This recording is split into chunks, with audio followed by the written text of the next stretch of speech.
অধিকাংশ লোক কোরআন তেলাওয়াত করতে এখানে গুন্নাহ করে না। এখানে তানভিন রয়েছে, এখানে গুন্নাহ করে না।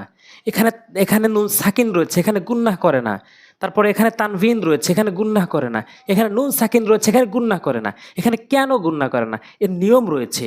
আমরা গুন্নাহ করব কিনা এই নিয়মটি পড়লে আমরা খুব সহজেই বুঝতে পারবো এবং সহিহ শুদ্ধভাবে প্রয়োগ করে কোরআন তেলাওয়াত করতে পারবো ইনশাআল্লাহ।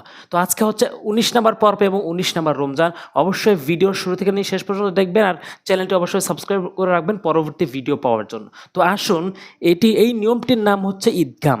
গুন্নাহ করব কি করব না, করলেও ঈদগাম, না করলেও ঈদগাম। এবং ঈদগামটা হচ্ছে দুই প্রকার, করা এবং না করার দিক থেকে ঈদগাম দুই প্রকার।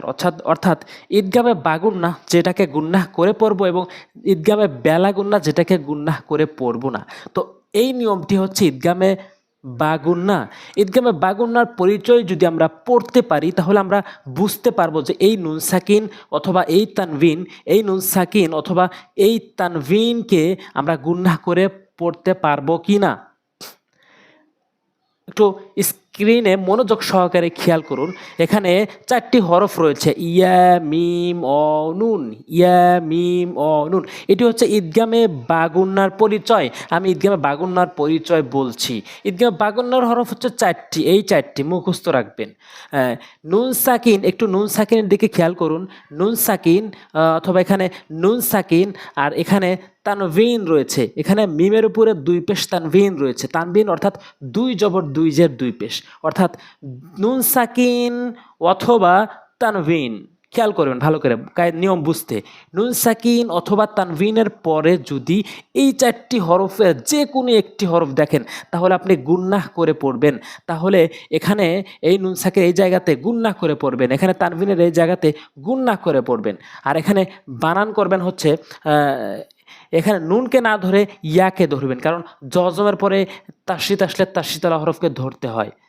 এবং ঈদগামে বাগুন্নার এটা বৈশিষ্ট্য আর কি। মিম ইয়া জবর মাই, এই যে আমরা গুন্নাহ করলাম। তারপরে মিম মিম জবর মাম, এই যে গুন্নাহ করলাম। তো অবশ্যই আমরা রিডিং পড়বো এবং কোথায় কোথায় গুন্নাহ করি সেটা একটু লক্ষ্য করুন। আপনি ভালো করে লক্ষ্য করলে অবশ্যই কোরআনের ভিতর প্রয়োগ করে আপনি শুদ্ধ করে পড়তে পারবেন ইনশাআল্লাহ। এখানে মিম নুন জের মিন, এখানে বলেন গুন্নাহ হবে কিনা? অবশ্যই হবে, কারণ নুন সাকিনের পর এখানে নুন এসেছে। এই যে এখানে ৪টির মধ্যে এখানে নুন রয়েছে। তাহলে এই নুন সাকিনকে আমরা অবশ্যই গুন্নাহ করব। অবশ্যই এখানে গুন্নাহ করতে হবে, কেননা নুন সাকিনের পর নুন এসেছে। আর নিয়ম রয়েছে যে নুন সাকিনের পর ৪টি হরফের যে কোনো একটি আসলে কি গুন্নাহ করে পড়তে হবে। তাহলে মিম মিম জেরে মিম নুন জেরে মিন, এইভাবে গুন্নাহ করতে হবে। নুন আইন জেরে নিয়া মিন, নিয়া মিন, নিয়া মিম জরমা তা দুই জেরে তিন। এখানে কি তা দুই জেরে তিন বলা যাবে না, এখানে তা দুই জেরে তিন বলতে হবে। কেননা গত পর্বের নিয়ম বলেছি, গত দুইটি পর্বের নিয়ম বলেছে যে ইকফায় হাকিকের 15টি, এখানে 15টির মধ্যে তা এসেছে। তাহলে এই তানভিনকে আমরা গুন্নাহ করে পড়ব তিং। একটা কথা অবশ্যই খেয়াল রাখবেন, নুন সাকিন এবং তানভিন দেখা মাত্রই আপনি ৪টি নিয়মের কথা ভাববেন। ৪টি নিয়মের কথা ভাববেন। একটি হচ্ছে ইকলাবের কথা ভাববেন, একটি হচ্ছে ঈদগামের কথা ভাববেন, একটা হচ্ছে ইজহারের কথা ভাববেন, আর একটা হচ্ছে ইকফা এর কথা ভাববেন।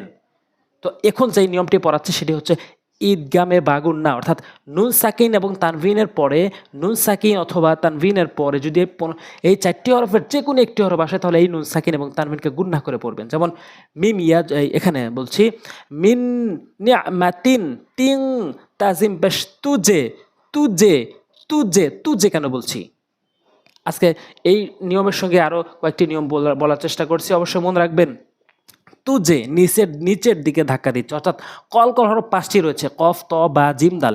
এই 5টি হরফের উপর যখন জজম হবে, যেমন জিমের উপর জজম হয়েছে, এই 5টি হরফের উপর যখন জজম হবে তখন আমরা ধাক্কা দিয়ে পড়বো। এই ধাক্কাটা দুইটি দিকে হবে, উপরের দিকে ধাক্কা হবে এবং নিচের দিকে ধাক্কা হবে। এখানে তা জিম পেশ তুজো কখনোই বলবো না, কেননা এটা কলকলার 3টি হরফ রয়েছে, নিচের দিকে ধাক্কা বা জিম দাল, এখানে জিম এসেছে। আর কফ ত উপরের দিকে সাউন্ড হয় আর বা জিম দাল নিচের দিকে সাউন্ড হয়। তুজে ঝা খারা জবর ঝা, এটি মদের হরকত, খারা জবর খারাজের উল্টো বেশকে মদের হরকত বলে। তাহলে আজকের নিয়মটি হচ্ছে এখানে গুন্নাহ করব মিন ম্যাতিং তুজজা মিন নি'মাতিন তুজজা। সিন জবর সা, ইয়া জাল জবর ইয়াদ। মনোযোগ সহকারে বানান খেয়াল করুন এবং কোথায় গুণনা করি, কোন নিয়ম কোথায় বলি একটু ভালো করে ফলো করুন। আর চ্যানেলটি অবশ্যই সাবস্ক্রাইব করে রাখুন পরবর্তী কোরআন সহি শুদ্ধ করা শেখার ভিডিও আপলোড পেতে। সিন জবর সা, ইয়া জাল জবর ইয়াদ। উচ্চারণ, জালের উচ্চারণ অবশ্যই এভাবে করবেন, জিব্বার আগা এবং দাঁতের আগা থেকে। সিন জবর সা, ইয়া জাল জবর ইয়াদ। সাইয়াদ জাল কাব জবর যাক, কাব জবর কা। সাইয়াদ যাক্কা, সাইয়াদ যাক্কা, সাইয়াদ যাক্কা। র পেশ রু, সাইয়াদ যাক্কারু। মিম ইয়া জবর মাই। এখানে কি গুণনা করা যাবে? অবশ্যই যাবে, কারণ এই যে নিয়ম বলেছি নুন সাকিনের পরে এই 4টি হরফের যে কোনো একটি হরফ আসলে এখানে আসছে হচ্ছে ইয়া, এখানে ইয়া রয়েছে, তাহলে এই নুন সাকিনকে আমরা গুণনা করে পড়বো। মিম ইয়া জবর মাই, বানান করতে নুনকে বাদ দেবো, কেননা পরের তাসদিদ এসেছে, যসময় পরের তাসদিদ আসলে তাজিলা হরফকে আমরা সবসময় ধরে পড়বো। মিম ইয়া জবর মাই, ইয়া খ জবর ইয়াখ, মাই ইয়াখ। শিন খারা জবর শা, শিন খারা জবর শা, এটা কিন্তু মদের হরকত, এটা আমরা এক আলিফ টেনে পড়বো। মাই ইয়াখশা। হামজা ইয়া জবর আই, ইয়া জবর ইয়া, আই। এই যে এটা হচ্ছে ঈদগামে বা গুণনার নিয়ম। আই আই, ইয়া জবর ইয়া, শিন আলিফ জবর শা, ইয়াশা, আই ইয়াশা। হামজা জবর আ। এখানে শিন কিন্তু 4 লিফ টানতে হবে মধ্যে মুত্তাসিলের কারণে। মুত্তাসিল একটা নিয়ম, সেটি আমি গত পর্বগুলোতে বলেছি। তারপরে বলছি উপরে মোটা চিহ্ন দেখলে আপনারা 4 আলিফ করে টেনে পড়বেন। আই ইয়াশা আ। হামজাজের ই, লাম খারা জবর লা, ইলা। লাম এক আলিফ টানবেন মদের হরকতের কারণে। মদের হরকতের পরিচয় হচ্ছে খারা জবর খারাজের উল্টো পেশ থাকলে এক আলিফ টেনে পড়বেন। ইলা। হাও, 2 জবর হাউ, এটা ঈদগামে বা গুণনার নিয়ম এসেছে, যেটাকে গুণনা করে পড়তে হয়। এইমাত্র যে পরিচয়টি পড়েছি, হাউ এভাবে গুণনা করব। হাউ, ও আলিফ জবর ওয়া, হাউ ওয়া। হাজের হি, দাল আলিফ 2 জবর দেন, ওয়াহিদান। ইলা হাউ ওয়াহিদান।